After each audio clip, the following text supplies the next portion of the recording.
ഇന്ന് എന്നോട് കൂടി സംവദിക്കുന്നത് ഡോക്ടർ അബ്ദുള്ള ബാസിലാണ്. So welcome Abdulla Bas. Indian Maharajas കോളേജിൽ സ്ത്രീകളുടെ ഹോസ്റ്റലിൽ പുരുഷ ക്രോമസോമുകളുള്ള ആളുകൾ ഇവിടെ ഉണ്ട്. ആണിന്റെയും പെണ്ണിന്റെയും ശരീരവും മനസ്സും മനഃശാസ്ത്രവും ഹോർമോണുകളും എല്ലാം വ്യത്യസ്തമാണെന്ന് എല്ലാവർക്കും അറിയുന്ന ഒരു കാര്യമാണ്. ചെറിയ പെൺകുട്ടികളൊക്കെ വാഷ്റൂമിലേക്ക് പോകും. അവിടെ എന്ത് ചെയ്യും? ഈ പറഞ്ഞ ആൺ ലിംഗമുള്ള ആളുകൾ അവിടെ ഉണ്ടാവും. അവര് ലിംഗം കാണിച്ചുകൊണ്ടും അല്ലാതെയൊക്കെ ഇവരെ ഉപദ്രവിക്കും. If they are identifying as woman, they are woman. Sheethal Shyam പറഞ്ഞത് പച്ചമലയാളത്തിൽ പറയണത് പോയി കേസ് കൊടുക്കുന്നതാണ്.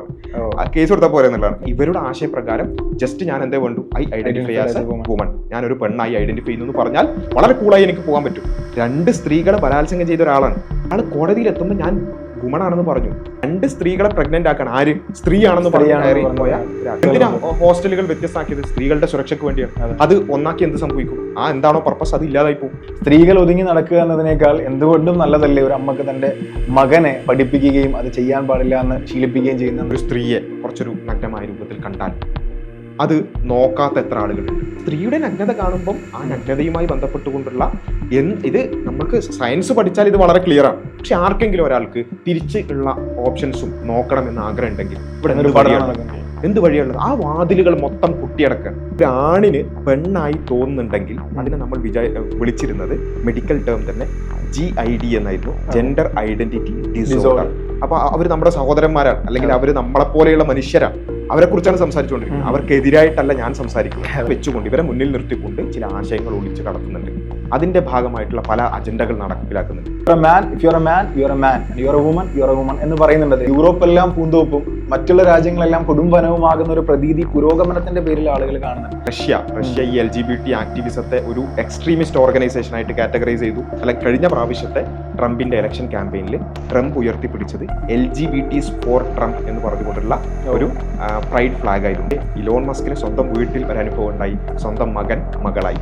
അന്ന് അദ്ദേഹം പ്രഖ്യാപിച്ചൊരു കാര്യമുണ്ട്, I M waging war against ഈ ജെൻഡർ പൊളിറ്റിക്സ്. ഇവിടെ അതൊക്കെ തിരിച്ചറിഞ്ഞ് തിരിഞ്ഞു നടക്കുമ്പോഴും ഇവിടെ നമ്മൾ എന്ത് ചെയ്യാണ്? പുതുതായി ടെക്സ്റ്റ് ബുക്കിലടക്കം ഈ ഒരു കാര്യം ഇൻക്ലൂഡ് ചെയ്യാണ് ചെയ്യുന്നത്. ഞങ്ങളെ പറ്റി പഠിക്കാൻ നിങ്ങൾ ആരാണ്? ഞങ്ങളെ പറ്റി ഞങ്ങൾ പഠിക്കും, ഞങ്ങളെ പറ്റി ഞങ്ങൾ എഴുതും എന്നുള്ളത്. ജെൻഡർ ന്യൂട്രാലിറ്റിയും ജെൻഡർ ഇക്വാലിറ്റിയും തമ്മിൽ വ്യത്യാസമുണ്ട്. പുരുഷ സ്വത്വത്തോടുകൂടി ജീവിക്കുന്നതിനെയാണ് അവന്റെ ഐഡന്റിറ്റി ആയിട്ട് പറഞ്ഞിരുന്നത്.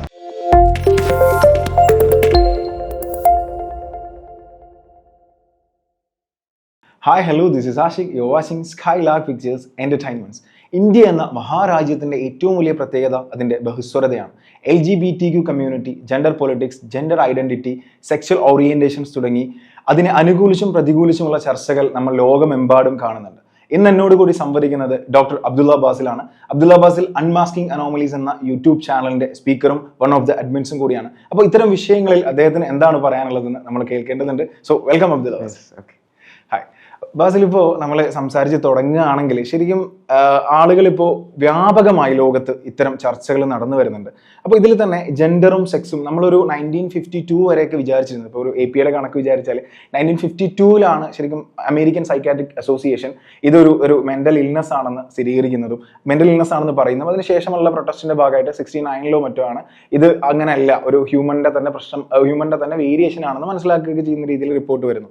അപ്പോൾ ശരിക്കും എങ്ങനെയാണ് അബ്ദുള്ള ബാസിൽ എന്ന ആള് ജെൻഡറിനെയും സെക്സിനെയും വേർതിരിക്കുന്നത്? ശരിക്കും എന്താണ് അങ്ങയുടെ കാഴ്ചപ്പാടിൽ ജെൻഡർ, എന്താണ് സെക്സ്? ഓക്കെ, ഇതിൽ ആദ്യം നമ്മൾ സംസാരിച്ച് തുടങ്ങുമ്പോൾ ഇപ്പോൾ എങ്ങനെയാണ് ഈ ജെൻഡർ സെക്സ് എന്നുള്ളത് വേർതിരിഞ്ഞത് എന്നുള്ളതും മുമ്പ് എങ്ങനെയാണ് മനസ്സിലാക്കിയിരുന്നത് എന്നും ആദ്യം അതിന്റെ ബേസിൽ നിന്ന് മനസ്സിലാക്കി തുടങ്ങിയാൽ കുറച്ച് എളുപ്പം ഉണ്ടാവും. ഇപ്പോൾ പൊതുവിൽ നമ്മൾ ഈ ജെൻഡർ ഐഡന്റിറ്റി എന്ന് പറയുമ്പോൾ എന്താണ് ജെൻഡർ ഐഡന്റിറ്റി എന്ന് പറഞ്ഞാൽ?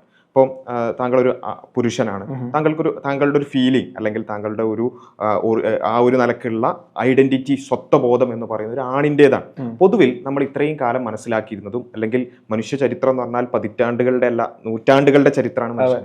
ഇത്രയും കാലം മനുഷ്യൻ ഒരു പുരുഷ സ്വത്വത്തോടുകൂടി ജീവിക്കുന്നതിനെയാണ് അവന്റെ ഐഡന്റിറ്റി ആയിട്ട് പറഞ്ഞിരുന്നത്.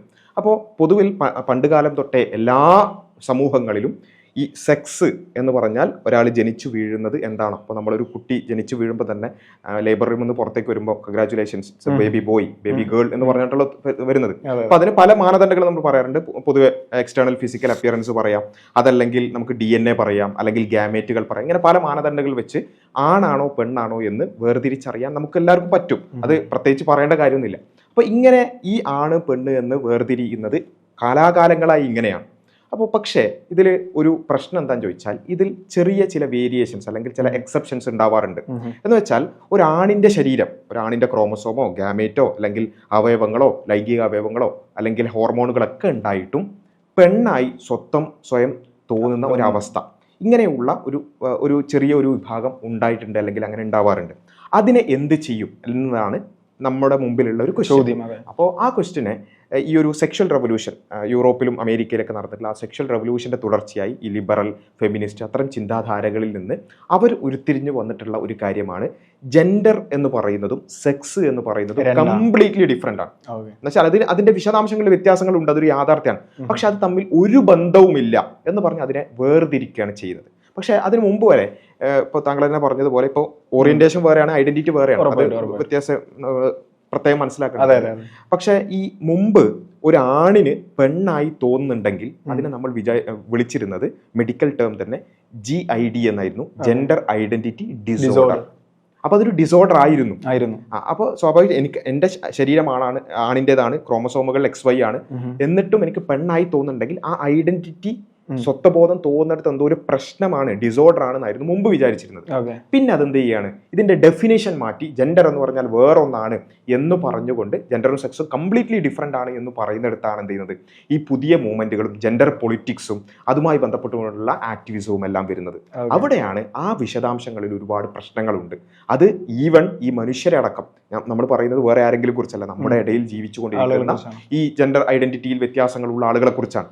അപ്പൊ അവർ നമ്മുടെ സഹോദരന്മാരാണ്, അല്ലെങ്കിൽ അവർ നമ്മളെപ്പോലെയുള്ള മനുഷ്യരാണ്, അവരെ കുറിച്ചാണ് സംസാരിച്ചുകൊണ്ടിരിക്കുന്നത്. അവർക്കെതിരായിട്ടല്ല ഞാൻ സംസാരിക്കുന്നത്. മറിച്ച് ഈ വിഷയത്തെ കൈകാര്യം ചെയ്തുകൊണ്ട് ഈ ജെൻഡർ പൊളിറ്റിക്സ് പറയുന്ന ആശയങ്ങളിൽ നല്ല വൈരുദ്ധ്യങ്ങളും ഈ ആളുകളെ തന്നെ ഉപദ്രവിക്കുന്ന ആശയങ്ങളും ഉണ്ട് എന്നുള്ളതാണ് നമ്മൾ അൾട്ടിമേറ്റ്ലി പറഞ്ഞു വെക്കുന്നത്, മനസ്സിലാക്കുന്നത്. ഇതിപ്പോൾ ഈ ജെൻഡർ എന്ന് പറയുമ്പോൾ സ്വാഭാവികമായിട്ടും ഇപ്പോൾ നമ്മൾ കൂടുതൽ ഇപ്പോൾ ന്യൂ ജനറേഷൻ കുട്ടികളടക്കം സോഷ്യൽ മീഡിയ ഉപയോഗിക്കുന്നവരൊക്കെ നമ്മൾ അല്ലെങ്കിൽ ഇതിനെ പ്രതികൂലിച്ച്, ഇപ്പോൾ താങ്കളെ പോലെയുള്ള ആളുകളുടെ വാദങ്ങൾക്ക് അതീതമായി അവർ പറയുന്ന കുറെ കാര്യങ്ങളുണ്ട്. അതായത് മനുഷ്യരല്ലേ, അല്ലെങ്കിൽ എനിക്ക് തോന്നുന്നു ഇതിന്റെ സാധ്യതകളുണ്ടല്ലോ, അതായത് പ്രതികൂലിക്കുന്ന ആളുകളുടെ പഠനങ്ങളോ അവരുടെ വീഡിയോസോ ഒന്നും കാണണ്ട, അതിനൊരു വിസിബിലിറ്റിയും ഞങ്ങൾ തരില്ല എന്ന രീതിയിൽ ഒരു പൊളിറ്റിക്സ് ഇതിൽ വർക്ക് ചെയ്യുന്നുണ്ട് തോന്നുന്നു. യെസ്, തീർച്ചയായും അതാണ് ഇതിൽ ഏറ്റവും വലിയൊരു പ്രശ്നം. നമ്മൾ പൊതുവെ നമ്മൾ തുടങ്ങിയത് വെച്ച് ഇന്ത്യ ഒരു ബഹുസ്വര രാജ്യം, നമ്മൾ എല്ലാ സ്ഥലത്തും പറയുന്നത് എന്താ, പരമാവധി ഡിഫറെന്റ് ആയിട്ടുള്ള ഒപ്പീനിയൻസ് അത് വരട്ടെ, ഡിബേറ്റുകൾ നടക്കട്ടെ, സംവാദങ്ങൾ നടക്കട്ടെ, ചർച്ചകൾ നടക്കട്ടെ, അതാണ് ജനാധിപത്യത്തിന്റെ സൗന്ദര്യം എന്നൊക്കെ നമ്മൾ ഇങ്ങനെ എപ്പോഴും പറയാറുണ്ട്.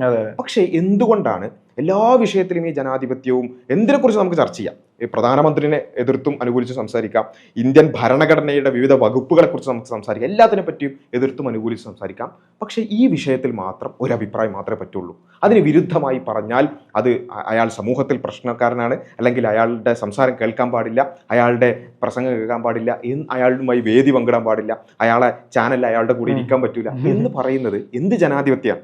ഈ ജനാധിപത്യം നമ്മൾ 24 മണിക്കൂറും ജനാധിപത്യം പറഞ്ഞിട്ട് എന്തുകൊണ്ടാണ് ഇത് അവിടെയാണ് ഈ ആശയത്തിന് കാര്യമായ പ്രശ്നമുള്ളത് കൊണ്ടാണ് എതിർ സ്വരങ്ങളെ ഇവർ പേടിക്കുന്നത്. ഇത് ശരിക്കും പറഞ്ഞാൽ ഒരു സാംസ്കാരിക ഫാസിസമാണ്. അതാണ് നമ്മൾ ഫാസിസത്തെ കുറിച്ച് എപ്പോഴും പറയാറുണ്ട്. ഫാസിസം എന്ന് പറഞ്ഞാൽ എതിർ സ്വരങ്ങളെ അംഗീകരിക്കില്ല, അതിനെ അടിച്ചമർത്തും. ഇവിടെ യഥാർത്ഥത്തിൽ ഒരു സാംസ്കാരിക ഫാസിസമാണ് നടക്കുന്നത്.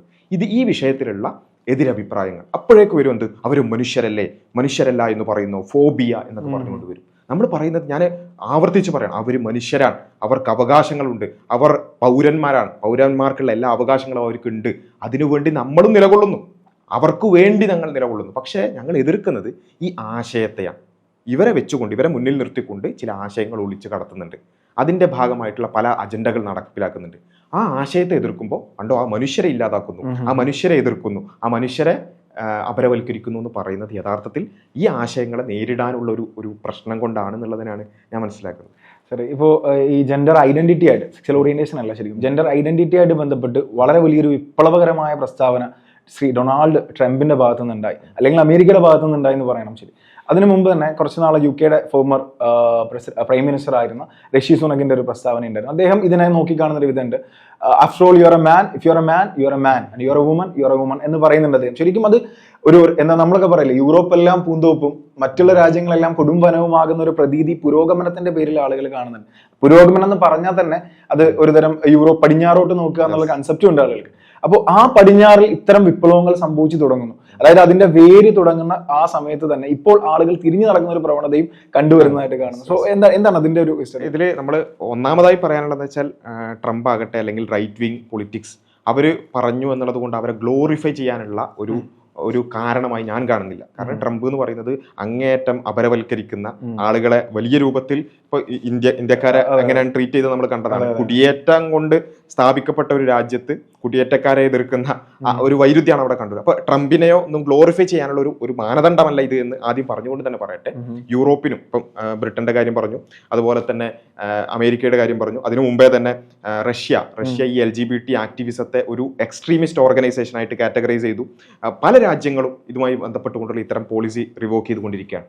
ഇതിന്റെ കാരണം ഇവരാരും ഭയങ്കര പുണ്യാളന്മാരായതുകൊണ്ടല്ല, ഇവരാരും വിശിഹമാരായതുകൊണ്ടല്ല, മറിച്ച് ഈ സമൂഹം മുന്നോട്ട് പോകണമെന്നുണ്ടെങ്കിൽ ഇത് കൂടിയേ തീരൂ എന്ന് അവർക്ക് ബോധ്യപ്പെട്ടത് കൊണ്ടാണ്. ഇത് ഞാൻ പറയാൻ കാരണം എന്താ വെച്ചാൽ കഴിഞ്ഞ പ്രാവശ്യത്തെ ട്രംപിന്റെ ഇലക്ഷൻ ക്യാമ്പയിനിൽ ട്രംപ് ഉയർത്തിപ്പിടിച്ചത് LGBTs ഫോർ ട്രംപ് എന്ന് പറഞ്ഞുകൊണ്ടുള്ള ഒരു പ്രൈഡ് ഫ്ലാഗ് ആയിരുന്നു.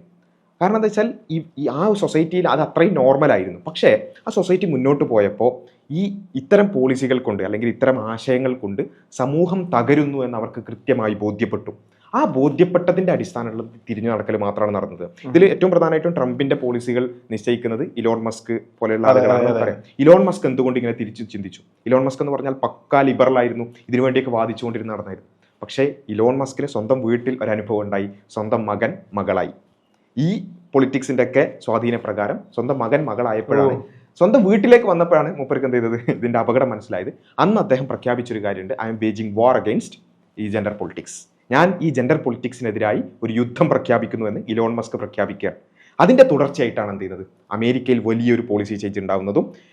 ഇതിന്റെ ഒരു ഡെപ്ത് നമ്മൾ മനസ്സിലാക്കേണ്ടതെന്ന് വെച്ചാൽ ഇന്ത്യ അടക്കമുള്ള തേർഡ് വേൾഡ് കൺട്രീസ്, ആഫ്രിക്കൻ രാജ്യങ്ങൾ, അതുപോലെ എല്ലായിടത്തേക്കും ഈ LGBT കയറ്റി അയച്ച രാജ്യമാണ് അമേരിക്ക. എന്ന് വെച്ചാൽ എയ്ഡ് കിട്ടണമെന്നുണ്ടെങ്കിൽ, USAID കിട്ടണമെന്നുണ്ടെങ്കിൽ, അല്ലെങ്കിൽ നിങ്ങൾക്ക് ആ സുരക്ഷയുമായി ബന്ധപ്പെട്ടുള്ള കാര്യങ്ങൾ കിട്ടണമെന്നുണ്ടെങ്കിൽ നിങ്ങൾ ഈ LGBT പോളിസി അംഗീകരിക്കണം, നിങ്ങൾ അവിടെ അത് നടപ്പിലാക്കണം, നിങ്ങളുടെ ആരോഗ്യ സംഘടനകൾ അതിനനുസരിച്ച് മാറ്റണം എന്ന്, ഇല്ലെങ്കിൽ ഞങ്ങളുടെ എയ്ഡ് കിട്ടില്ല, ഞങ്ങളുടെ ധനസഹായം കിട്ടില്ല എന്ന് പറഞ്ഞ് ലോകമൊട്ടുക്കും ഈ LGBT അജണ്ട കയറ്റി അയച്ച രാജ്യം കഴിഞ്ഞ മാസം പറയണത് ദർ ആർ ഓൺലി 2 genders. അതാണ് ഒഫീഷ്യൽ പോളിസി. ഇത് നമ്മൾ മനസ്സിലാക്കേണ്ടത്.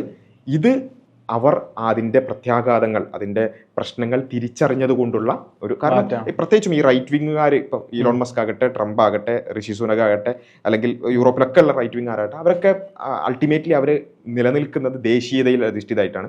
രാജ്യം നിലനിൽക്കണം, സൊസൈറ്റി നിലനിൽക്കണം എന്നുള്ള അതിൻ്റെതായ പ്രശ്നങ്ങൾ ഒരുപാടുണ്ട്. രാജ്യം നിലനിൽക്കണം, സൊസൈറ്റി നിലനിൽക്കണം എന്നുള്ളതാണ് അവരുടെ അടിസ്ഥാനം. അപ്പോൾ അവർക്ക് മനസ്സിലായി ഒരു സൊസൈറ്റിയുടെ ഡീജനറേഷനാണ് ഇത്തരത്തിലുള്ള ആശയങ്ങൾ കാരണമാകുന്നത്. അതുകൊണ്ട് ഇനി പിന്നെ വളരെ കൃത്യമായിട്ട് ഔട്ട്റൈറ്റ് ആയിട്ട് എലോൺ മസ്ക് ഒക്കെ പറഞ്ഞിട്ടുണ്ട്, ഈ വോക്ക് അജണ്ടകളുമായാണ് മുന്നോട്ട് പോകുന്നതെന്നുണ്ടെങ്കിൽ യൂറോപ്പ് തകരും, അമേരിക്ക തകരും, അമേരിക്കയെ തകർക്കാൻ ഞങ്ങൾ അനുവദിക്കില്ല, അതുകൊണ്ട് ഈ സൊസൈറ്റിയെ തകർക്കുന്ന ഈ ആശയങ്ങളെ ഞങ്ങൾ എതിർക്കുന്നു. ഇതൊക്കെ നമ്മൾ മനസ്സിലാക്കേണ്ടത്. അവിടെ അതൊക്കെ തിരിച്ചറിഞ്ഞ് തിരിഞ്ഞു നടക്കുമ്പോഴും ഇവിടെ നമ്മൾ എന്ത് ചെയ്യാണ്, പുതുതായി ടെക്സ്റ്റ് ബുക്കിലടക്കം ഈ ഒരു കാര്യം ഇൻക്ലൂഡ് ചെയ്യാണ് ചെയ്യുന്നത്. ഇപ്പോൾ ഈ നമ്മൾ അമേരിക്ക പോലെയുള്ള ആളുകളുടെ ഇൻഫ്ലുവൻസ് കൊണ്ട് കൂടിയാണ് ഇത്തരം ഹെൽത്ത് ഓർഗനൈസേഷൻസ്, അതായത് ഈ പറയുന്ന APA ആണെങ്കിലും ശരി, WHO ആണെങ്കിലും ശരി, അതുപോലെ IMA ആണെങ്കിലും ശരി, ഇതിനെ ഒരു ഹ്യൂമൻ വേരിയേഷൻ ആണെന്നാണ് അവർ പറയുന്നത്. ഐഡന്റിറ്റി എന്ന് പറയുന്നത് ഒരു ഹ്യൂമാനിറ്റിയിൽ വരുന്ന അല്ലെങ്കിൽ ഹ്യൂമനിൽ വരുന്ന വേരിയേഷൻസ് ആണെന്ന് പറയുന്നുണ്ടല്ലോ. അപ്പോൾ ശരിക്കും ഇത് അമേരിക്ക പോലെയുള്ള ആളുകളുടെ ഇൻഫ്ലുവൻസ് കൊണ്ട് കൂടിയാണെന്നാണ് നിങ്ങൾ വിശ്വസിക്കുന്നത്? അതാണ് ഞാൻ പറഞ്ഞത്. ഈ അമേരിക്ക എന്ന് പറഞ്ഞാൽ ഈ ലെഫ്റ്റ് ഓറിയന്റഡ് ആയിട്ടുള്ള കുറച്ച് വോക്ക് പൊളിറ്റിക്സ് അത് വലിയ രൂപത്തിൽ വ്യാപിച്ചത് പറഞ്ഞല്ലോ. ഇപ്പൊ ഈ APA ഈ സ്വവർഗരതി ആകട്ടെ അല്ലെങ്കിൽ ജെൻഡർ ഐഡന്റിറ്റി ഡിസോർഡർ ആവട്ടെ, ഈ രണ്ട് കാര്യങ്ങളുടെ വിഷയത്തിലും അത് ഒരു ഡിസോർഡർ ആയിട്ട് മെന്റൽ ഇൽനെസ് ആയിട്ട് അത് കാറ്റഗറൈസ് ചെയ്തിരുന്നു. എങ്ങനെയാണ് അത് മാറുന്നത്? അതിന്റെ ചരിത്രം പരിശോധിച്ച് നോക്കിയാൽ നമുക്കിത് വളരെ ക്ലിയർ ആണ്. ഇത് ഭയങ്കരമായ കുറെ സയന്റിഫിക് ആയിട്ടുള്ള പഠനങ്ങൾ നടത്തി ചില ആൾക്കാരൊക്കെ അങ്ങനെ വിചാരിച്ചിട്ടുള്ളത്. സയൻസ് കുറെ പഠിച്ചപ്പോൾ നമുക്ക് എന്ത് മനസ്സിലായി, ഇതൊന്നും ഡിസോർഡർ അല്ല എന്ന് മനസ്സിലായി. അങ്ങനെ എല്ലാ സംഭവം, മറിച്ച് അത് മെന്റൽ ഇൽനെസ് ആയിട്ടും അതേപോലെ തന്നെ ഡിസോർഡർ ആയിട്ടും ഒക്കെ ആയിരുന്നു കാറ്റഗറൈസ് ചെയ്ത്. പ്രത്യേകം പറയട്ടെ, ഈ ആളുകളെ, ഇങ്ങനെയുള്ള വ്യത്യാസങ്ങളുള്ള ആളുകളെ ഒരു മെന്റൽ ഇൽനെസ് ഉള്ളവരാണ്, മാനസിക രോഗികളാണെന്ന് പറയണമെന്ന് എനിക്കൊരു അഭിപ്രായമില്ല. അത് അങ്ങനെ കാറ്റഗറൈസ് ചെയ്തിരുന്നു. പക്ഷെ ആ ചരിത്രം പറയുമ്പോൾ എന്റെ അഭിപ്രായമായിട്ടല്ല ഞാൻ പറയുന്നത്, അത് നമുക്കൊരു വേരിയേഷൻ ആയിട്ട് മനസ്സിലാക്കിയാൽ മതി. പക്ഷെ മുമ്പ് മെന്റൽ ഇൽനെസ് ആയിട്ടും ഡിസോർഡർ ആയിട്ടും ആയിരുന്നു. യെസ്. അപ്പോൾ അതെങ്ങനെയാണ് മാറുന്നത്? നമ്മൾ ചരിത്രം പരിശോധിച്ച് നോക്കിയാൽ മനസ്സിലാവും. അവിടെ ഈ ആദ്യം അമേരിക്കയിൽ ഗേ മൂവ്മെന്റുകൾ ഉണ്ടാകും, ഗേ റൈറ്റ്സ് മൂവ്മെന്റുകൾ ഉണ്ടാകും. ആ ഗേ റൈറ്റ് മൂവ്മെന്റുകൾ അവർ പ്രകടനം വിളിക്കാൻ തുടങ്ങാം. സമരങ്ങൾ നടത്താൻ തുടങ്ങുകയാണ്. എന്തിനു വേണ്ടി? ഞങ്ങളെ മാനസിക രോഗികളാക്കിയിരിക്കുന്നു APA, അമേരിക്കൻ സൈക്കോട്രിക് അസോസിയേഷൻ ഞങ്ങളെ മാനസിക രോഗികളാക്കിയിരിക്കുന്നു. അതുകൊണ്ട് ഇത് ഈ ഒരു ലിസ്റ്റിൽ നിന്നും ഈ ഹോമോസെക്ഷുവാലിറ്റിയെ റിമൂവ് ചെയ്യാതെ ഞങ്ങൾ എന്ത് ചെയ്യില്ല, ഇതിന് പിന്നെ നിങ്ങളെ മാന്യമായി ഈ സംഘടനയായിട്ട് മുന്നോട്ട് പോകാൻ സമ്മതിക്കില്ല എന്ന് പറഞ്ഞ് സമരം നടത്താണ്. ഏകദേശം 4 വർഷത്തോളം APAയുടെ ആനുവൽ കോൺഫറൻസ് തടയുകയാണ്. അവിടേക്ക് പോവുകയും അവിടെ പ്രശ്നങ്ങൾ ഉണ്ടാക്കുകയും ആനുവൽ കോൺഫറൻസ് നടത്താൻ സമ്മതിക്കാതെ 4 വർഷത്തോളം എന്ത് ചെയ്യാണ്, അവിടെ പ്രശ്നങ്ങൾ ഉണ്ടാക്കുകയാണ്, അവിടേക്ക് ഇടിച്ചു കയറുകയാണ്, അവിടത്തേക്ക് വേദി കയ്യേറുകയാണ്. ഇങ്ങനെയുള്ള ഒരുപാട് പ്രശ്നങ്ങൾ കലാപം ഉണ്ടാക്കുകയാണ്. ശരിക്ക് അവിടെ കലാപം തന്നെയാണ് നമുക്ക് ഹിസ്റ്ററിയിൽ വായിക്കാൻ പറ്റുക. കലാപങ്ങൾ ഉണ്ടാക്കാൻ അങ്ങനെ പൊളിറ്റിക്കൽ പ്രഷർ ഉണ്ടാക്കി അവസാനം APAയിലേക്ക് ഈ ആക്ടിവിസ്റ്റുകളെ കുറേ ആളുകളെ APAയിൽ മെമ്പർഷിപ്പ് കൊടുത്ത് എടുത്തതിന് ശേഷം അവിടെ ഒരു വോട്ടിംഗ് ഇടുകയാണ്. അതും നേരെ APA മെമ്പേഴ്സിന്റെ ഇടയിൽ ഒരു വോട്ടിംഗ് ഇടല്ല, ഈ ആളുകളെ മെമ്പേഴ്സ് ആക്കി എടുത്തതിന് ശേഷം ഒരു വോട്ടിംഗ് കിട്ടും. അതിൽ ചെറിയൊരു പെർസെന്റേജിന്റെ വ്യത്യാസത്തിൽ എന്ത് ചെയ്തു, ഇത് മെന്റൽ ഇൽനെസ് അല്ലാതെ വോട്ട് ചെയ്ത് തീരുമാനിച്ചു. അതായത് APAയിലുള്ള ആളുകളല്ല, ശരിക്കും സൈക്കാട്രിസ്റ്റുകളല്ല വോട്ട് ചെയ്തിരിക്കുന്നത്. APAയിലേക്ക് ഇത്തരം ആളുകളെ മെമ്പർഷിപ്പ് കൊടുത്തു, സൈക്കാട്രിസ്റ്റുകളായ ആളുകൾക്ക് മെമ്പർഷിപ്പ് കൊടുക്കുകയും അതിനുശേഷം ഈ പറഞ്ഞ രൂപത്തിലൊരു വോട്ടിംഗ് നടത്തുകയും ചെയ്തു. എന്നിട്ട് എന്ത് ചെയ്തു, അതിൽ ചെറിയൊരു പെർസെന്റേജിന്റെ വ്യത്യാസത്തിൽ ഇത് മെന്റൽ ഇൽനെസ് അല്ലാന്ന് വോട്ടിനിട്ട് തീരുമാനിക്കുകയാണ് ചെയ്യുന്നത്. അപ്പോൾ നമ്മളൊന്ന് ആലോചിച്ച് നോക്കുക, ഒരു കാര്യം ഡിസോർഡർ ആണോ അല്ലേ, അതൊക്കെ നമുക്കതിൽ ഒരു നിർബന്ധ ബുദ്ധിയൊന്നും ഇല്ല, അത് ഡിസോർഡർ ആവണം. പക്ഷേ ഒരു കാര്യം ഡിസോർഡർ ആണോ അല്ലേ, മെന്റൽ ഇൽനെസ് ആണോ അല്ലേ എന്നൊക്കെ തീരുമാനിക്കേണ്ട ശരിക്ക് വോട്ട് ചെയ്തിട്ടല്ലല്ലോ, ഇത് വോട്ട് ചെയ്ത് തീരുമാനിക്കേണ്ട ഒരു കാര്യമല്ലല്ലോ. അങ്ങനെയാണ് ഇത് സംഭവിക്കുന്നത്. പിന്നെയാണ് എന്ത് ചെയ്യുന്നത്, ഈ ലെഫ്റ്റ് പൊളിറ്റിക്സ് വളരെ ശക്തമാവുകയും ഈ മാർജിനലൈസ്ഡ് കമ്മ്യൂണിറ്റികളെ മൊത്തം കൂട്ടിപ്പിടിക്കുക എന്ന അവരുടേതായ ഒരു നറേറ്റീവ് കൊണ്ടുവരികയും അതിനുവേണ്ടി ലോകത്തെമ്പാടുമുള്ള ഹെൽത്ത് ഓർഗനൈസേഷനുകളും സൈക്കാട്രിക് അസോസിയേഷനുകളും അതേപോലെ മെഡിക്കൽ അസോസിയേഷനുകളിലും ഒക്കെ ഇത് നടപ്പിലാക്കിയെങ്കിൽ മാത്രമേ നിങ്ങൾക്ക് കൃത്യമായി ഫണ്ടും മറ്റു കാര്യങ്ങളും കിട്ടുള്ളൂ. നിങ്ങൾക്കൊരു റിസർച്ച് ചെയ്യണമെങ്കിൽ കൂടി, ഈ വിഷയത്തിൽ ഒരു പഠനം നടത്തണമെങ്കിൽ കൂടി ഈ ഒരു ആശയവുമായി അലൈൻ ചെയ്തുകൊണ്ട് മാത്രമേ നിങ്ങൾക്ക് എന്ത് ചെയ്യാൻ പറ്റുള്ളൂ, പഠനങ്ങൾ നടത്താൻ പറ്റുള്ളൂ. അതുകൊണ്ടാണല്ലോ ഒരുപാട് പഠനങ്ങൾ തടഞ്ഞു. അപ്പോൾ ഏറ്റവും സിമ്പിളായിട്ട് നമുക്ക് എല്ലാവർക്കും വായിക്കാൻ കിട്ടുന്ന ഒരു പുസ്തകം പറയുകയാണെങ്കിൽ എൻഡ് ഓഫ് ജെൻഡർ എന്ന് പറയുന്ന ഒരു പുസ്തകമുണ്ട്, the end of gender. Doctor Debra Soh എന്ന് പറയുന്ന ഒരു ന്യൂറോ സയന്റിസ്റ്റും അതുപോലെ തന്നെ സെക്സോളജിസ്റ്റുമാണ്. അവർ ഈ വിഷയത്തിൽ പഠിച്ചു. അവർ എന്തെങ്കിലും അജണ്ട കൊണ്ടല്ല പഠിച്ചത്, അവർ ഈ വിഷയം പഠിക്കണം എന്ന ആഗ്രഹത്തോടുകൂടി പഠിച്ചു, റിസർച്ച് ചെയ്തു. പക്ഷേ റിസർച്ച് ചെയ്ത് മുന്നോട്ട് വരുമ്പോൾ അതിന്റെ റിസൾട്ടുകൾ വന്നത് ഇവരുടെ ഈ ജെൻഡർ പൊളിറ്റിക്സിന് വിരുദ്ധമായ രൂപത്തിലേക്കാണ് കുറച്ച് പോകുന്നത്. അപ്പോൾ അതിന്റെ പേരിൽ എന്ത് ചെയ്തു, അവരുടെ റിസർച്ച് തടഞ്ഞു. എന്നിട്ട് അവർക്ക് പഠനം മുന്നോട്ട് പോകാൻ പറ്റാതെ അവസാനം അവരെന്ത് ചെയ്തു, ആ ഒരു പിന്നെ പഠനങ്ങളും ഗവേഷണങ്ങളും അവസാനിപ്പിച്ച് അവർ ജേർണലിസത്തിലേക്ക് കടക്കുകയും അവർ ഈ പുസ്തകം എഴുതുകയും ഇന്നും നമുക്ക് വേണമെങ്കിൽ യൂട്യൂബിലൊക്കെ സെർച്ച് ചെയ്താൽ അവരുടെ ഒരുപാട് സംസാരങ്ങളൊക്കെ കാണാൻ പറ്റും.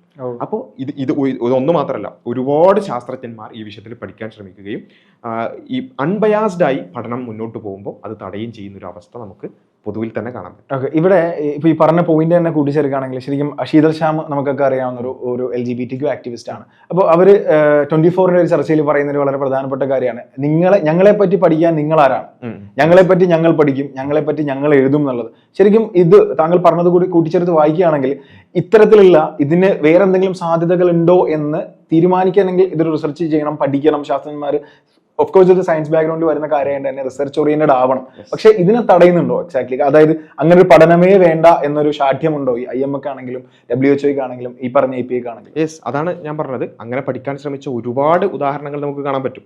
ആ ശാസ്ത്രജ്ഞന്മാരുടെ ഒക്കെ വിഷയത്തിൽ സംഭവിച്ചെന്താ വെച്ചാൽ അവർ അൺബയാസ്ഡ് ആയിട്ട് പോവുകയാണെങ്കിൽ, ഇവരുടെ അജണ്ടകൾക്ക് വിരുദ്ധമായി പഠനങ്ങൾ പോവുകയാണെന്നുണ്ടെങ്കിൽ അവിടെ തടയിൽ വീഴാണ്. ഇപ്പം ഈ പറഞ്ഞ രൂപത്തിൽ ഈ ട്രാൻസിഷൻ ചെയ്ത് പോസ്റ്റ് ട്രാൻസിഷൻ ഉള്ള ആളുകളിൽ വരുന്ന മാറ്റങ്ങൾ, അവർക്ക് വരുന്ന തിരിച്ച്, അതായത് ആണ് പെണ്ണായി മാറി പിന്നെ തിരിച്ച് പെണ്ണായി ആണായി മാറാനുള്ള റീട്രാൻസിഷൻ, ഡീട്രാൻസിഷനുമായി ബന്ധപ്പെട്ടുകൊണ്ടുള്ള അതിനെക്കുറിച്ചുള്ള പഠനമൊക്കെ നടത്താൻ ശ്രമിച്ച പിന്നെ ശാസ്ത്രജ്ഞന്മാർ അവരുടെ പഠനം തടഞ്ഞു. Doctor Lisa Littman rapid onset gender dysphoria എന്ന് പറഞ്ഞിട്ടുള്ള ഒരു ടേം തന്നെ അവരാണ് കൊണ്ടുവന്നിട്ടുള്ളത്.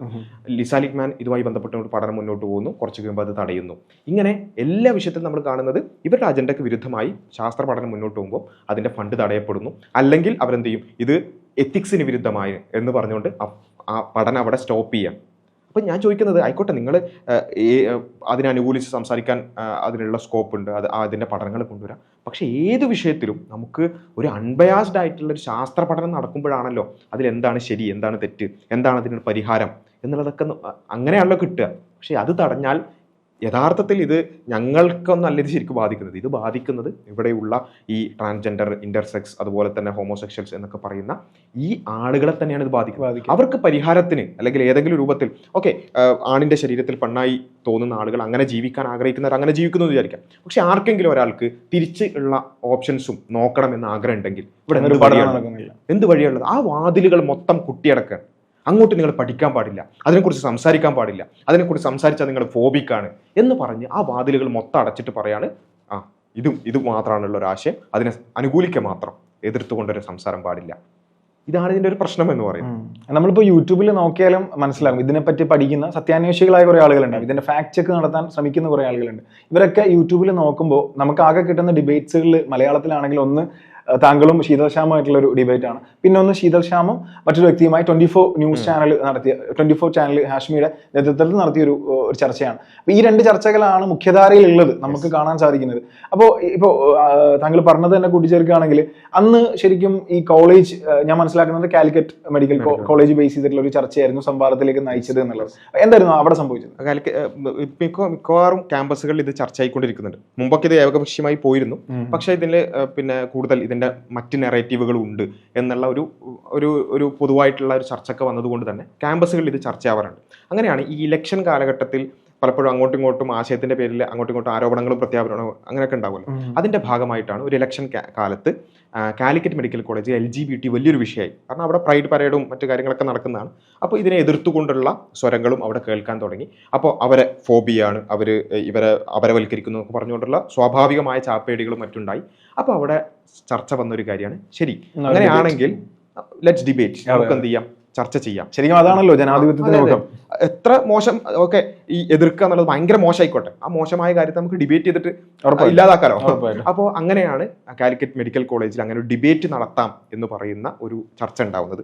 ആ ചർച്ച ആദ്യം ഒരു യൂണിയൻ തന്നെ ഡിബേറ്റ് നടത്താം, കോളേജിന്റെ ഉള്ളിൽ തന്നെ യൂണിയനിൽ തന്നെ ഡിബേറ്റ് നടത്താം എന്നായിരുന്നു വിചാരിച്ചത്. നമ്മളെയാണ് അവർ ബന്ധപ്പെട്ടത്, അവിടെയുള്ള സ്റ്റുഡൻസ് ഞങ്ങളെയാണ് ബന്ധപ്പെട്ടത്, UA ടീമിനെ.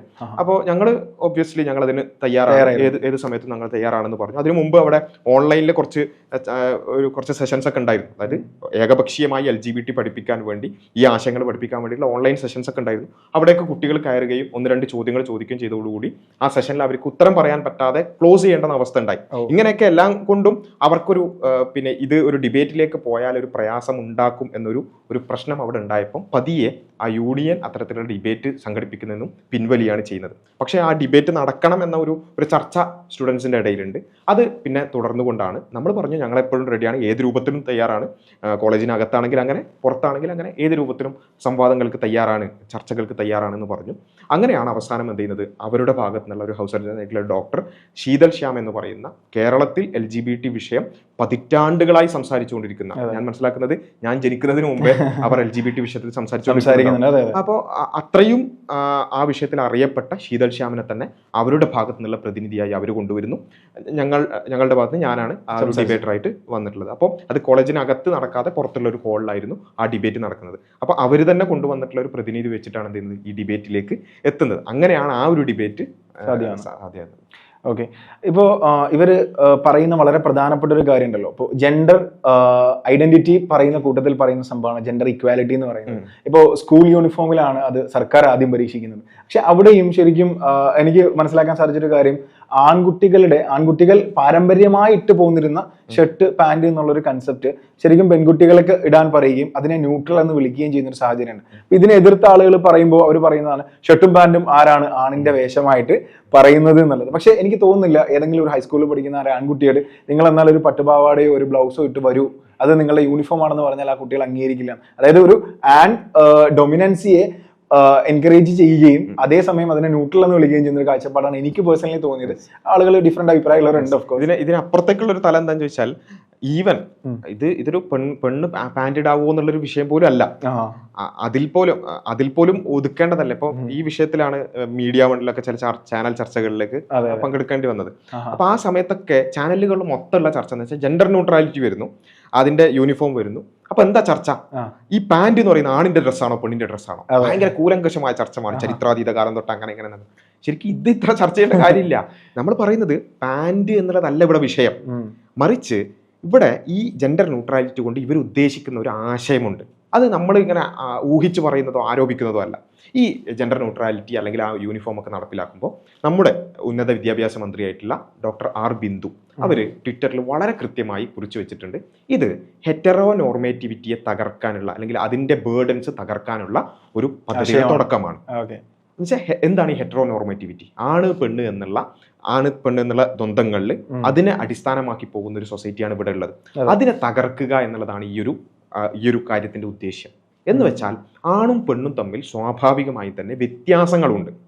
സമത്വം വേറെയാണ്, അതിനെക്കുറിച്ച് വ്യത്യാസങ്ങളുണ്ട്. ആ വ്യത്യാസങ്ങളെ ഇല്ലാതാക്കിക്കൊണ്ട്, ആ വ്യത്യാസങ്ങളെ പിന്നെ ഓവർകം ചെയ്തുകൊണ്ട്, അല്ലെങ്കിൽ ആ വ്യത്യാസങ്ങളെ പരിഗണിക്കാതെ ആണ് പെണ്ണ് എന്നുള്ളതിന് അതിൽ വസ്ത്രത്തിൽ തുടക്കം മാത്രമാണ്. വസ്ത്രത്തിൽ ഒരേപോലെ ആക്കുക, പിന്നെ എല്ലാ നിലക്കും സാമൂഹികമായി ആൺ പെൺ വേർതിരിവുകളെ ഇല്ലാതാക്കുക.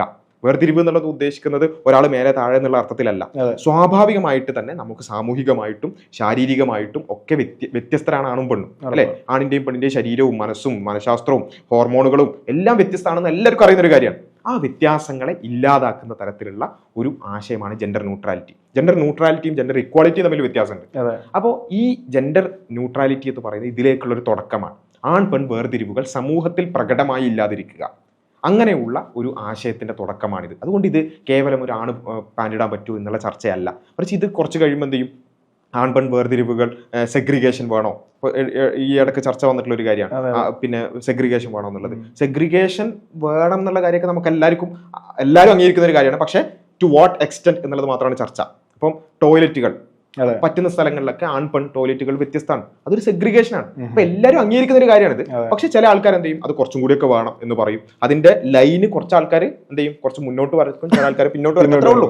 അപ്പോൾ ഇതൊന്നും ഇല്ലാത്തൊരു ഒരു ലോകമാണ് ഇവർ സ്വപ്നം കാണുന്നത്. അതുകൊണ്ടാണ് ജെൻഡർ ന്യൂട്രൽ ടോയ്ലറ്റുകൾ അടുത്ത പടിയാണ്. അത് മഹാരാജാസ് ഉൾപ്പെടെ, അതെ, മഹാരാജാസ് ജെൻഡർ ന്യൂട്രൽ ആയിട്ടുള്ള ഹോസ്റ്റലുകൾ. ഇപ്പം മഹാരാജാസിൽ എന്തുണ്ട്? മഹാരാജാസ് കോളേജിൽ സ്ത്രീകളുടെ ഹോസ്റ്റലിൽ പുരുഷ ക്രോമസോമുകളുള്ള ആളുകൾ ഇവിടെ ഉണ്ട്, ട്രാൻസ്. അപ്പോൾ അതെന്താണ് ഇതിന്റെ ഒരു തുടക്കം? ഇത് ശരിക്കും അത് പറയുമ്പോഴാണ് ഇത് കൂടി ചേർക്കണം. അതായത് ഈ ട്രാൻസ് വുമനായ ആളുകൾ, ഇപ്പോൾ റിയാസ് സലീമിനെ പോലെയുള്ള ആളുകളോടും ചോദിക്കപ്പെടുന്ന ചോദ്യമാണ്, ഒരാൾ ഇപ്പോൾ അവരിങ്ങനെ പീഡിപ്പിക്കപ്പെട്ടാലോ, ഇപ്പോൾ ട്രാൻസ്ഫോബിക്കായ ആളുകളെന്നാണ് അവർ അഡ്രസ് ചെയ്യുന്നതിന്, ഞാൻ അങ്ങനെ വിളിക്കാൻ ആഗ്രഹിക്കുന്നില്ല.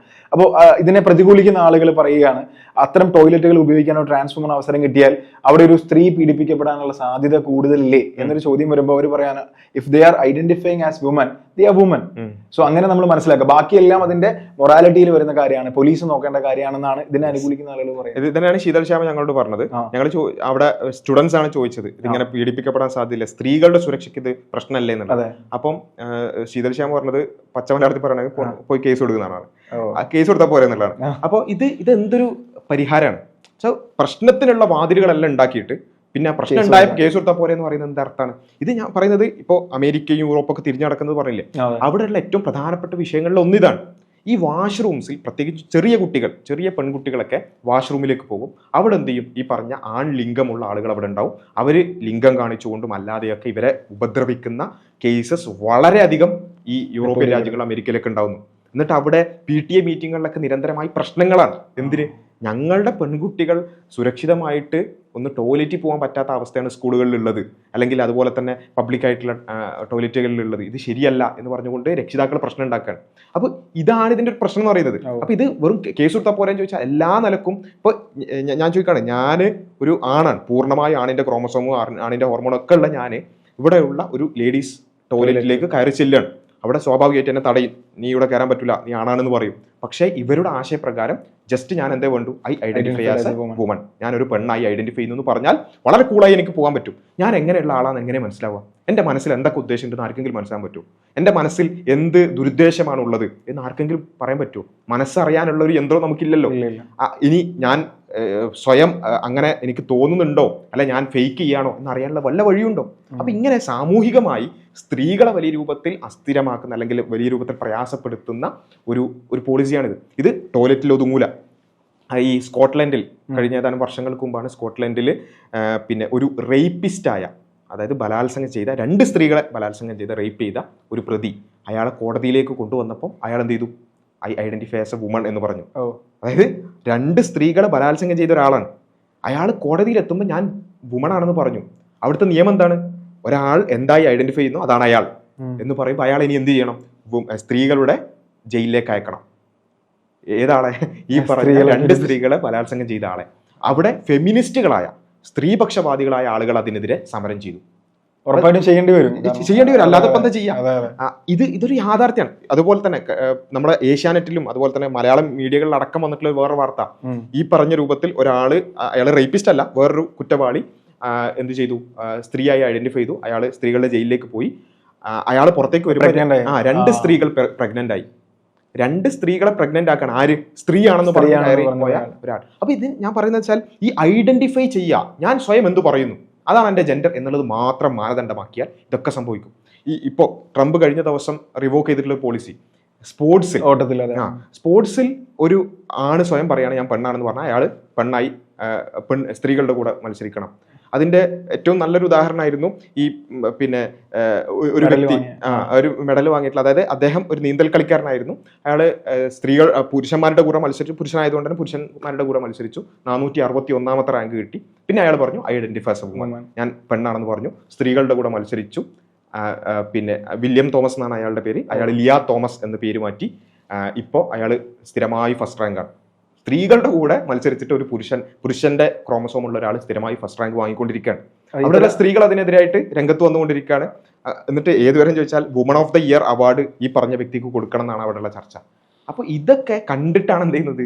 യൂറോപ്പിൽ ഇത് തിരിഞ്ഞു നടക്കുന്നത്. നമ്മളിപ്പോഴും എന്ത് ചെയ്യാണ്? ഇതിന്റെ ന്യൂട്രൽ ആക്കണം, എല്ലാം ന്യൂട്രലാക്കി എന്താ പ്രശ്നം എന്ന് ചിന്തിച്ചുകൊണ്ടിരിക്കണം. ന്യൂട്രലാക്കിയ പ്രശ്നമുണ്ട്. കാരണം എന്തിനു വേണ്ടിയിട്ടാണ് നമ്മൾ സെഗ്രിഗേഷൻസ് കൊണ്ടുവന്നത്? എന്തിനാണ് ടോയ്ലറ്റ്സ് വ്യത്യസ്തമാക്കിയത്? സ്ത്രീകളുടെ സുരക്ഷയ്ക്ക് വേണ്ടിയാണ്. അതിന്റെ പർപ്പസ് അതായിരുന്നു. ആ പർപ്പസ് മീറ്റ് ചെയ്യാൻ വേണ്ടിയിട്ടാണ് വ്യത്യസ്തമാക്കിയത്. എന്തിനാ ഹോസ്റ്റലുകൾ വ്യത്യസ്തമാക്കിയത്? സ്ത്രീകളുടെ സുരക്ഷയ്ക്ക് വേണ്ടിയാണ്. അത് ഒന്നാക്കി എന്ത് സംഭവിക്കും?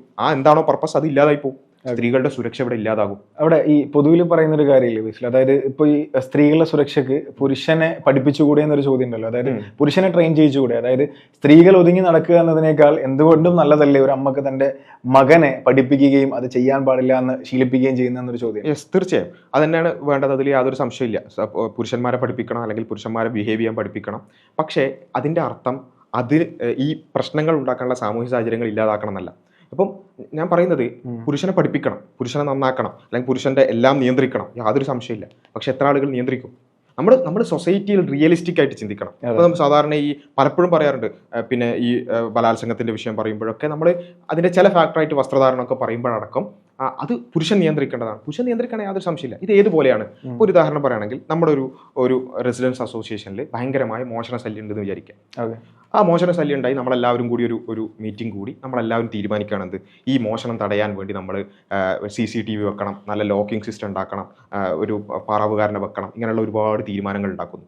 അപ്പോൾ ഒരാൾ വന്നിട്ട് പറയാണ്, നിങ്ങൾ എന്താണ് ചർച്ച ചെയ്തുകൊണ്ടിരിക്കുന്നത്? മോഷണം തടയുക. മോഷണത്തിൽ ആരാണ് തെറ്റുകാരൻ? മോഷ്ടാവ്. അപ്പൊ മോഷ്ടാവല്ലേ നിയന്ത്രിക്കേണ്ടത്? മോഷ്ടാവാണ് നിയന്ത്രിക്കേണ്ടത്. അപ്പൊ പിന്നെ നമ്മളെന്തിനാ CCTVയും ലോക്കും പാറാവുകാരനൊക്കെ എന്തിനാ? പക്ഷെ അപ്പൊ തെറ്റുകാരൻ നിയന്ത്രിക്കട്ടെ. അതെ, പക്ഷെ കള്ളൻ എന്നൊരു ആസ്പെക്ട് നമ്മൾ എല്ലാവരും തെറ്റുകാരായി അംഗീകരിക്കുന്നുണ്ടല്ലോ. പക്ഷെ പുരുഷൻ ശരിക്കും പുരുഷനിൽ തെറ്റുകാരുണ്ട്. ഉറപ്പായിട്ടും ആ തെറ്റുകാരുള്ള സൊസൈറ്റിയിലാണ് നമ്മൾ ജീവിക്കുന്നത്. തെറ്റുകാരായ മോശം ചിന്തകളുള്ള റേപ്പിസ്റ്റിന്റെ ചിന്താഗതിയുള്ള പൊട്ടൻഷ്യൽ റേപ്പിസ്റ്റുകളായ ഒരുപാട് ആളുകൾ ഉള്ള സൊസൈറ്റിയിലാണ് നമ്മൾ ജീവിക്കുന്നത്. ഈ റിയാലിറ്റി നമ്മൾ അക്സെപ്റ്റ് ചെയ്താൽ മതി. അങ്ങനെയുള്ള ചിന്തകൾ ഉള്ളവരും ഉള്ള സൊസൈറ്റിയിൽ പിന്നെ എന്തു വേണം? അതിന് പ്രൊട്ടക്റ്റീവായിട്ടുള്ള മെഷേഴ്സ് വേണം. ഈ സ്ത്രീകളുടെ സുരക്ഷയ്ക്കുള്ള എല്ലാ പ്രൊട്ടക്റ്റീവ് മെഷേഴ്സും തകർത്തെറിഞ്ഞുകൊണ്ടല്ല എന്ത് ചെയ്യേണ്ടത്, ഇക്വാളിറ്റിയും അല്ലെങ്കിൽ സമത്വവും ഇതൊക്കെ. തീർച്ചയായും നമ്മൾ എന്ത് ചെയ്യണം? ബോധവൽക്കരണങ്ങൾ വേണം, ആണുങ്ങളെ നന്നാക്കണം, യാതൊരു സംശയമില്ല. പക്ഷെ ഞാൻ ജസ്റ്റ് ഹോണസ്റ്റ് ആയിട്ട് ചോദിക്കട്ടെ, ഇവിടെയുള്ള ഇത് കേൾക്കുന്ന പുരുഷന്മാരുണ്ടെങ്കിൽ ഓരോരുത്തരും സ്വന്തം നെഞ്ചിൽ കൈവച്ചുകൊണ്ട് പറയാം, പിന്നെ ഒരു സ്ത്രീയെ കുറച്ചൊരു നഗ്നമായ രൂപത്തിൽ കണ്ടാൽ അത് നോക്കാത്ത എത്ര ആളുകളുണ്ട്? അതിനെ മോശം മീൻസ് ഒരു സെക്ഷൽ ആയ ഒരു ചിന്തയോടുകൂടി ചിന്തിക്കാത്ത എത്ര ആളുകളുണ്ട്? ഇത് ഞാൻ വേറെ ഒന്നിനും ആർഗ്യുമെന്റിനൊന്നും പറയല്ല. It's A reality. ഇതൊരു യാഥാർത്ഥ്യമാണ്. അത് പുരുഷന്മാർ അത്തരത്തിൽ നോക്കുമെന്നുള്ളതും അത്ര ചിന്തിക്കുന്നു. നോക്കാൻ പാടില്ല, അല്ലെങ്കിൽ അനാവശ്യമായി നോക്കാൻ പാടില്ല, അനാവശ്യമായി ചിന്തിക്കാൻ പാടില്ല, അതാണ് യാഥാർത്ഥ്യം. പക്ഷെ എത്ര ആളുകൾ നോക്കാതിരിക്കും? എത്ര ആളുകൾ അനാവശ്യമായി ചിന്തിക്കാതിരിക്കും? ഓക്കെ, ഇതിന്റെ ഒരു സൈക്കോളജിക്കൽ സൈഡിലേക്ക് വന്നാൽ ഇപ്പോൾ രാഹുൽ ഈശ്വറും 24-ലെ ഹാഷ്മി നമുക്കൊക്കെ അറിയാവുന്ന, നമ്മളൊക്കെ മാതൃകയാക്കുന്ന ഒരു മാധ്യമ പ്രവർത്തകനാണ്. അപ്പോൾ ആ ചർച്ചയിൽ ശരിക്കും ഒരു പ്രമുഖ നടിയുടെ വസ്ത്രധാരണമായിട്ട് ബന്ധപ്പെട്ടുള്ള ചർച്ചകൾ വന്നിരുന്നു. അപ്പോൾ രാഹുൽ ഈശ്വർ പറഞ്ഞു വെക്കുന്ന ഒരു പോയിന്റ് ഉണ്ട്, ഒരു അർദ്ധനഗ്നയായ അല്ലെങ്കിൽ ഒരു നഗ്നത എവിടെയെങ്കിലും ഒക്കെ എക്സ്പോസ് ചെയ്യപ്പെടുന്ന ഒരു സ്ത്രീയെ നോക്കുമ്പോൾ ആശ്മിക്ക് എന്തെങ്കിലും തോന്നും, അത്തരത്തിലുള്ള ചർച്ചയാണത്. അപ്പോൾ പറയും അങ്ങനെ തോന്നുകയാണെങ്കിൽ രാഹുൽ ഈശ്വർ ഡോക്ടറെ കാണേണ്ട സമയം കഴിഞ്ഞിരിക്കുന്നു എന്ന് പറയുന്നുണ്ട്. അപ്പൊ രാഹുൽ ഈശ്വർ പറയുന്നുണ്ട് ശരിക്കും ആരാണ് ഡോക്ടറെ കാണേണ്ടത് എന്നുള്ളത്. ശരിക്കും അവിടെ ആരാണ് ഡോക്ടറെ കാണേണ്ടത്? അല്ല, ഞാൻ ചോദിക്കട്ടെ, ഒന്ന് ജസ്റ്റ് ഞാൻ നേരത്തെ പറഞ്ഞ ഹോണസ്റ്റ് ആയിട്ട് ചിന്തിക്കുക. ഒരു അർദ്ധനഗ്നയായ അല്ലെങ്കിൽ നഗ്ന ശരീരം അല്ലെങ്കിൽ നഗ്ന ഭാഗങ്ങൾ കാണുമ്പോൾ ഒരു പുരുഷൻ ശരിക്കും എന്തായിരിക്കും ചിന്തിക്കുന്നുണ്ടാവുക? ആഗോളതാപനത്തിനെ കുറിച്ചായിരിക്കും, അല്ലെങ്കിൽ വേൾഡ് പൊളിറ്റിക്സിനെ കുറിച്ചായിരിക്കും. ഒരു സ്ത്രീയുടെ നഗ്നത കാണുമ്പോൾ ആ നഗ്നതയുമായി ബന്ധപ്പെട്ടുകൊണ്ടുള്ള ഇത് നമ്മൾക്ക് സയൻസ് പഠിച്ചാൽ ഇത് വളരെ ക്ലിയർ ആണ്. കാരണം ഒരു നഗ്നത കണ്ടാൽ സ്ത്രീയുടെ നഗ്നത കണ്ടാൽ അത് പുരുഷന്റെ ലൈംഗികമായ സ്റ്റിമുലേഷൻസ് ഉണ്ടാക്കുന്ന ബ്രെയിൻ സെന്റേഴ്സ് ആണ് ആക്ടിവേറ്റ് ആവുക. ഇതൊരു യാഥാർത്ഥ്യമാണ്, ആർക്ക് നിഷേധിക്കാൻ പറ്റാത്തൊരു കാര്യമാണ്. അങ്ങനെ സ്റ്റിമുലേറ്റ് ആയി കഴിഞ്ഞാൽ അവിടെ നിന്ന് എന്ത് ചെയ്യും, ചില ഹോർമോണുകൾ ഉൽപ്പാദിപ്പിക്കാനുള്ള മെസ്സേജുകൾ ഉണ്ടാവുകയും പുരുഷന്റെ ടെസ്റ്റോസ്റ്റിറോൺ എന്ന് പറയുന്ന ഹോർമോൺ റിലീസ് ചെയ്യുകയും ചെയ്യും. ഇത് ബേസിക് സയൻസ് ആണ്. അല്ലെങ്കിൽ ആർക്ക് സംശയമുണ്ട് പവർ ഓഫ് വിഷ്വൽ എന്നൊക്കെ ജസ്റ്റ് സെർച്ച് ചെയ്താൽ മതി. അപ്പോൾ വളരെ കൃത്യമായിട്ട് ആ പാത്വേസ് കാണാൻ പറ്റും നമുക്ക്. ടെസ്റ്റോസ്റ്ററോൺ റിലീസ് ചെയ്യപ്പെട്ടാൽ സെക്ഷുവലായ ചിന്തകൾ ഉണ്ടാകുമെന്ന് മാത്രമല്ല പുരുഷൻ അഗ്രസീവ് ആകുകയും ചെയ്യും. ഇതൊരു യാഥാർത്ഥ്യമാണ്. അപ്പോൾ ഇനി അത് ഉണ്ടാവുന്നില്ലെങ്കിൽ അതൊരു പ്രശ്നമാണ്. കാരണം നമ്മളെങ്ങനെ അടുത്ത ജനറേഷനൊക്കെ ഉണ്ടാക്കുക? ഈ സെക്സ് എന്ന് പറയുന്നത് ഒരു ആസ് ഇറ്റ് സെൽഫ് ഒരു മോശം കാര്യമല്ല. അത് കൺട്രോൾ ചെയ്ത് അല്ലെങ്കിൽ അത് നിയന്ത്രിതമായി ചെയ്യുമ്പോഴാണ് അത് ശരിയാവുന്നത്. ആ നിയന്ത്രണം വിടുമ്പോഴാണ് അതൊരു പ്രശ്നമാകുന്നത്. അപ്പോൾ സെക്സ് വേണം, അല്ലാതെ എങ്ങനെ അടുത്ത ജനറേഷൻ മനുഷ്യകുലത്തിന്. അപ്പോൾ ഇത് ഒരു പെണ്ണിന്റെ നഗ്നത കണ്ടാലോ അല്ലെങ്കിൽ അത്തരത്തിൽ കാണുമ്പോഴോ സെക്ഷൽ സ്റ്റിമുലേഷൻ ഉണ്ടാവുന്നില്ല എന്ന് ഒരാൾ പറയുകയാണെന്നുണ്ടെങ്കിൽ അത് അയാൾക്ക് എന്താണ് പിന്നെ സ്വാഭാവികമായി ബയോളജിക്കലി ഒരു മെയിലിന് വേണ്ട കാര്യങ്ങൾ അവർക്ക് ഇല്ല എന്നുള്ളതാണ് അതിന്റെ അർത്ഥം. അതായത് പറഞ്ഞു വരുന്നത് അങ്ങനെ ഒരു സ്റ്റിമുലേഷൻ ഉണ്ടാവുകയും അതിന് അഗെയിൻസ്റ്റ് ആയിട്ടുള്ള ആക്ഷൻ എടുക്കാതിരിക്കുകയും ചെയ്യലാണ് ഒരു ധാർമ്മിക പുരുഷൻ. അതെ, ഒന്നാമത് നമ്മൾ ആ നോട്ടം തന്നെ നിയന്ത്രിക്കണം. അനാവശ്യമായിട്ടുള്ള നോട്ടങ്ങളും ചിന്തകളും നിയന്ത്രിക്കാൻ നമ്മൾ സ്വയം അതാണല്ലോ മനുഷ്യൻ എന്ന് പറയുന്നത്. മറ്റ് ജീവികളൊക്കെ തോന്നുന്നത് പോലെ ജീവിക്കും, തോന്നുന്ന സ്റ്റിമുലേഷൻസ് അനുസരിച്ച് ജീവിക്കും. മനുഷ്യൻ എന്തുണ്ടാവും, അത്തരം ചിന്തകൾ ഉണ്ടാവും, പക്ഷെ അത് കൺട്രോൾ ചെയ്യും. ഇതാണ് അവിടെ സംഭവിക്കുക. ആ കൺട്രോൾ ചെയ്യാത്തവരും സൊസൈറ്റിയിൽ ഉണ്ടാവും എന്നുള്ളതാണ് പ്രശ്നം. അപ്പോൾ നമ്മൾ പറയുന്നത് വെച്ചാൽ ബയോളജിക്കലി പുരുഷൻ എന്തുണ്ടാവും, അത്തരത്തിലെ സ്റ്റിമുലേഷൻസ് ഉണ്ടാവും. സ്റ്റിമുലേഷൻ ഉണ്ടാവുന്നില്ലെങ്കിലാണ് ഡോക്ടറെ കാണേണ്ടത്. Some kind of asexual. അതൊരു നമ്മളതിനെ അവരെ അങ്ങനെ അസെക്ഷലായ ആളുകളുണ്ട്, അവരെ മോശമാക്കുക ഒരിക്കലും അല്ല. അതൊരു തരത്തിലുള്ള അവസ്ഥ തന്നെയാണ്, അത് അംഗീകരിക്കേണ്ടതാണ്.